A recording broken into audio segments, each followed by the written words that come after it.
தமிழ்நாடு காவல்துறையில் எஸ்ஐ பணிக்கான தேர்வு தேதி குறிப்பிடாமல் ஒத்திவைப்பு. உச்சநீதிமன்ற தீர்ப்பிற்கு ஏற்ப மாற்றங்கள் கொண்டுவரப்பட இருப்பதாக சீருடை பணியாளர் தேர்வு வாரியம் விளக்கம். மத்திய அரசு பணியில் காலியாக உள்ள 14,582 இடங்களை நிரப்புவதற்கான அறிவிப்பை வெளியிட்ட SSC. அடுத்த மாதம் 4ஆம் தேதிக்குள் தேர்வுக்கு விண்ணப்பிக்க அவகாசம். திரையரங்குகளில் அதிக கட்டணம் வசூலித்தால் உடனடியாக நடவடிக்கை எடுக்க வேண்டும். தமிழ்நாடு அரசுக்கு சென்னை உயர்நீதிமன்றம் உத்தரவு. மின்துறை, உணவுத்துறை, பொதுப்பணித்துறை உள்ளிட்ட 4 துறைகளில் வெளியிடப்பட்ட அறிவிப்புகளின் நிலை என்ன? துணை முதல்வர் உதயநிதி மற்றும் துறை அமைச்சர்களுடன் ஆலோசித்த முதலமைச்சர் மு க ஸ்டாலின். உள்துறை அமைச்சர் பேசியது அப்பட்டமான பொய் என திமுக துணை பொதுச் செயலாளர் ராசா காட்டம். அமைதியான மாநிலத்தில் சட்டம் ஒழுங்கு பிரச்சனையை உருவாக்கி ஆதாயம் பார்க்க முயற்சிப்பதாக குற்றச்சாட்டு. கிளாம்பாக்கம் பேருந்து நிலையத்தில் கூடுதல் பேருந்துகளை நிறுத்தி வைக்க முடிவு. கடந்த வாரம் பயணிகள் அவதியடைந்ததாக புகார் எழுந்த நிலையில் அரசு நடவடிக்கை.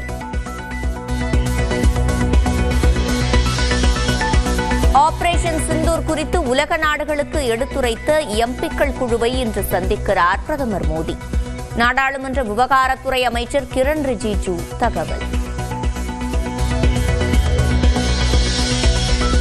மதுரை மற்றும் தூத்துக்குடி சுங்கச்சாவடிகளில் கட்டணம் வசூலிப்பதற்கான தடை நீக்கம். உச்சநீதிமன்ற உத்தரவை அடுத்து மீண்டும் சுங்க கட்டணம் வசூல். நிலையில் 4 பேரை தேடும் பணி தீவிரம். கடலூர், திருவாரூர், நாமக்கல் மாவட்டங்களில் விடிய விடிய பரவலாக பெய்த கனமழை.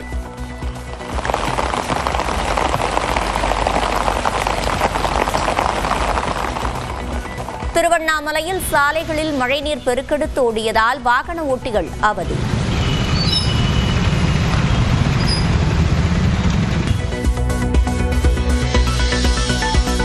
சென்னையில் நேற்று பிற்பகல் சட்டென்று மாறிய வானிலை. கருமேகங்கள் சூழ்ந்து சூறைக்காற்றுடன் மழை பொழிவு.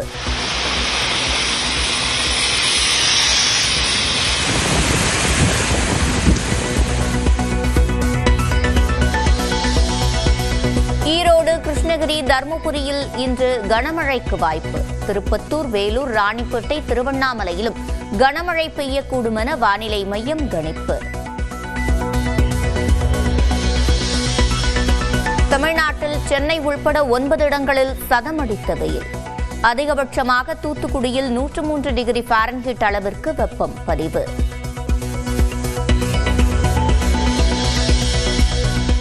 இந்து முன்னணி நடத்தும் முருக பக்தர்கள் மாநாட்டிற்கு அனுமதி வழங்குவது குறித்து வியாழக்கிழமை பதிலளிக்க வேண்டும். மதுரை மாநகர காவல்துறைக்கு உயர்நீதிமன்ற கிளை உத்தரவு. சிவகங்கை மாவட்டம் சிங்கம்புணரியில் 5 லட்சம் தேங்காய்களை உடைத்து நேர்த்திக்கடன். ஹெல்மெட் அணிந்தபடி தேங்காய்களை சேகரித்த பக்தர்கள்.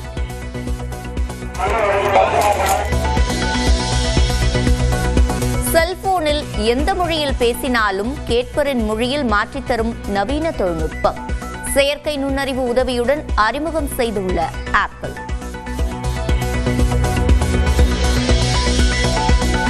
இந்திய விமானப்படை விமானியான சுபான்ஷுவின் சர்வதேச விண்வெளி பயணம் ஒத்திவைப்பு.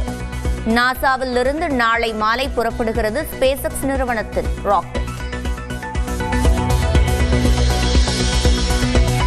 ஐசிசியின் ஹால் ஆஃப் ஃபேம் பட்டியலில் இணைந்தார் இந்திய அணியின் முன்னாள் கேப்டன் MS தோனி.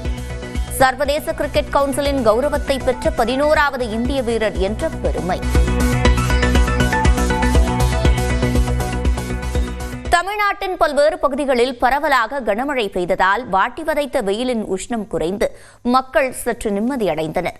ஈரோடு, கிருஷ்ணகிரி உள்பட 7 மாவட்டங்களில் இன்று கனமழை பெய்யக்கூடும் என வானிலை மையம் கணித்துள்ளது. தென்னிந்திய பகுதிகளில் மேல் நிலவும் வளிமண்டல மேலடுக்கு சுழற்சி காரணமாக தமிழ்நாட்டின் பல்வேறு பகுதிகளில் பரவலாக மழை கொட்டியது.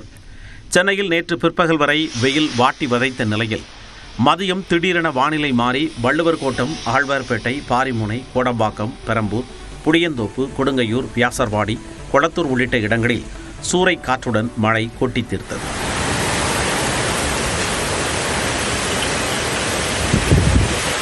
அதேபோல் புறநகர் பகுதிகளான ஆவடி, அம்பத்தூர், அயப்பாக்கம், அன்னனூர் உள்ளிட்ட இடங்களிலும் சூறை காற்றுடன் கனமழை பெய்ததால் குளிர்ச்சியான சூழல் நிலவியது. திருவள்ளூர் மாவட்டம் ஊத்துக்கோட்டை, கரடிப்புத்தூர், செங்கரை, செங்குன்றம், காரனோடை, சோழவரம் உள்ளிட்ட பகுதிகளில் பலத்த காற்றுடன் மழை பெய்தது.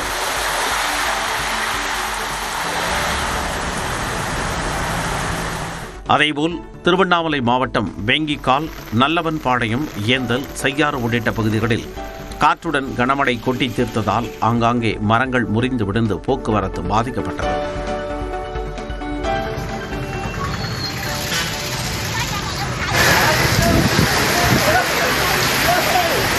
மயிலாடுதுறை மாவட்டம் சீர்காழி வைத்தீஸ்வரன் கோவில், கொள்ளிடம், பூம்புகார், திருமுல்லை வாசல், எடமணல் சுற்றுவட்டார பகுதிகளில் பலத்த காற்றுடன் மழை பெய்தது. கடலூர் மாவட்டம் பன்ருட்டி, வடலூர், நெய்வேலி, விருத்தாச்சலம், திட்டக்குடி உள்ளிட்ட ஊர்களில் இடி மின்னலுடன் மழை பெய்தது. வன்னியர் பாளையத்தில் மின்னல் தாக்கி தென்னை மரம் தீப்பிடித்து எரிந்தது.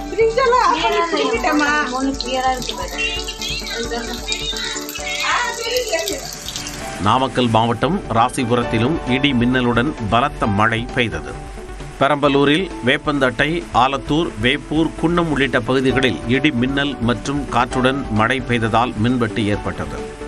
அதேபோல் சேலம் மாநகர் புதிய பேருந்து நிலையம், 5 ரோடு, சூரமங்கலம், வின்சன், அஸ்தம்பட்டி, கொண்டலாம்பட்டி, அம்மாப்பேட்டை உள்ளிட்ட மாநகரின் பல்வேறு பகுதிகளில் பரவலாக மழை பெய்தது.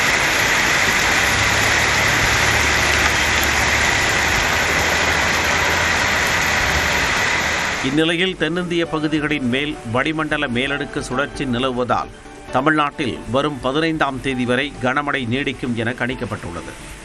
குறிப்பாக ஈரோடு, கிருஷ்ணகிரி, தருமபுரி, திருப்பத்தூர், வேலூர், ராணிப்பேட்டை, திருவண்ணாமலை மாவட்டங்களில் இன்று கனமழை பெய்ய வாய்ப்புள்ளதாக வானிலை ஆய்வு மையம் தெரிவித்துள்ளது.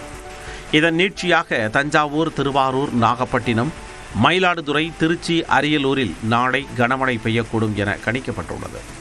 இதேபோன்று கடலூர், புதுக்கோட்டை, பெரம்பலூர், விழுப்புரம், திருவண்ணாமலை, கள்ளக்குறிச்சி, தருமபுரி, கிருஷ்ணகிரி, நீலகிரியிலும் நாளை கனமழைக்கு வாய்ப்பு இருப்பதாக வானிலை ஆய்வு மையம் தெரிவித்துள்ளது. கோவை மாவட்ட மலைப்பகுதிகள், நீலகிரி, தேனி, தென்காசி, கிருஷ்ணகிரி, தருமபுரியில் நாளை மறுதினமும் கனமழை பெய்யக்கூடும் என கணிக்கப்பட்டுள்ளது.